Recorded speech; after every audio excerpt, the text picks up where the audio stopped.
Hi, Mitch Hauschildt, Maximum Training Solutions.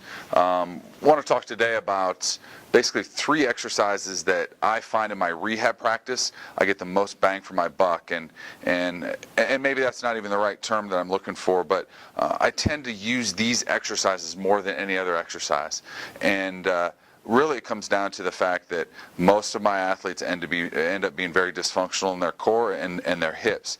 And the ability for them to readjust the sequencing and the timing between the pelvis and the core is really paramount for just about any injury that I deal with, whether it's a shoulder, an ankle, low back, hip, whatever it is.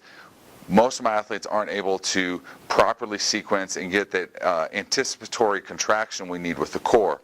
So it comes down to really retraining these movements as fundamental movements to everything else that we do. So first thing I want to start with is a core engaged leg lowering. It's a good movement for teaching a lot of that resequencing. It's also great for working on active straight leg raise. So he's going to bring his arms down to the side. That activates that core. And then he's just going to lower a leg, then arms come back up, arms down, lower the other leg.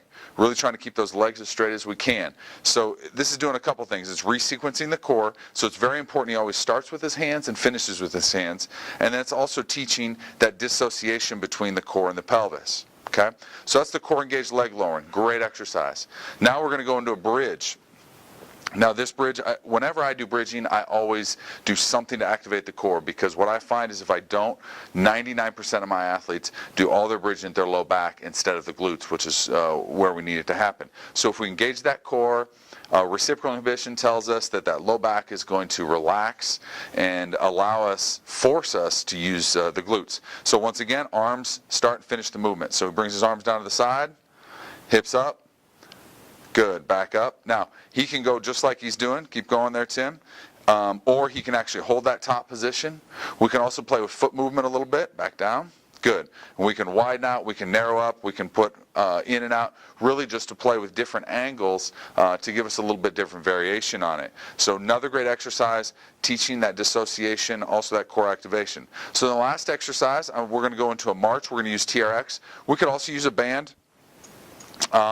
Really it's just about activating that core first. So here we go. He's going to keep arms straight, push into those handles as hard as he can, head up, eyes straight ahead, and now he's just going into a march.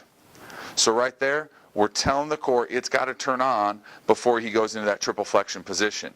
And most of your athletes are not going to be able to do this very well initially. And it looks like a really simple exercise, but it's something that will light a lot of your athletes up. So like I said, really just kind of bang for your buck. These are 3 exercises that I spend a ton of time working with all of my rehab clients, no matter what their injury is.